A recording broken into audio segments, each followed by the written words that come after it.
Long, long ago, there lived an important man who worked for the king. He was sad and so worried. His son was very ill, so ill he was going to die, and no one could help him.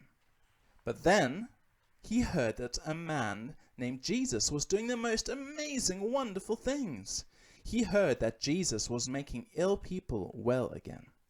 He heard that Jesus was doing things only God can do. So the man decided to ask for help. The man and his son lived in Capernaum by the sea.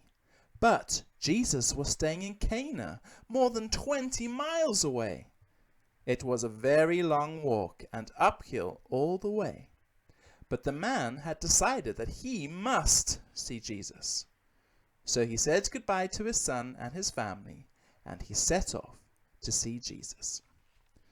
Up the hill he walked, and sometimes ran, because he wanted so badly to see Jesus. The sun went down, the night was dark, and the stars were bright, but the man didn't stop.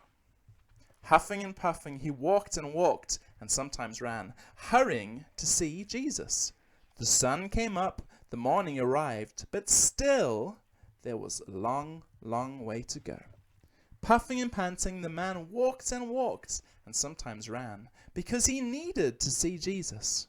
At last, at 1 o'clock in the afternoon, the man reached Cana, the town where Jesus was. He had walked, and sometimes run, and now at last he could see Jesus. "Please, sir," he said, "my son is dying. Please come with me. Please make him better." The man knew that if Jesus came with him and touched his son, the boy would be well again. But Jesus said, "Go." What? Go home without Jesus? After all that walking and even running to get Jesus to come? But Jesus hadn't finished. "Go," Jesus said, and then he added, "Your son will live." Well, the man believed him. Jesus wasn't going to come to the man's home.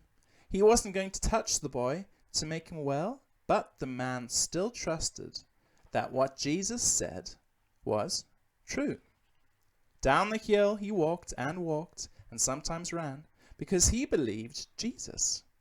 The sun went down, the night was dark, and the moon shone brightly. The man felt so tired, but on he walked, and sometimes ran, because he trusted Jesus. The sun came up, a new morning arrived, and still he walked, though his back ached and his legs were very tired. On he walked, and sometimes ran, because he was sure Jesus would make his son well. Then far away in the distance he saw some men. They came closer and closer. They were his servants. They must have news, he thought, but what would it be? "Sir," they said, "it's your son. He is alive! He is well again!" The man was bursting for joy. "When?" the man asked. "When did he get better?"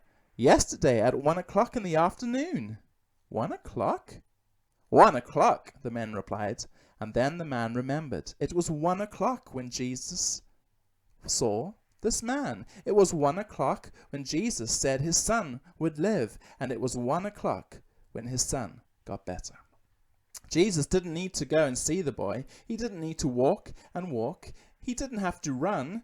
Jesus simply spoke, and just like that, the boy was better. Wow! Only Jesus could do that. And do you know why? Because Jesus is God's son. Happy and smiling, the man walked home, and sometimes he ran to see his son again. Then he told his son and his family about Jesus and how Jesus could do things only God can do, and they all believed in Jesus, God's son, too. And now that the man's son was well, what could he do? Well, he could smile, and he could laugh. He could walk, and he could run. All because of Jesus.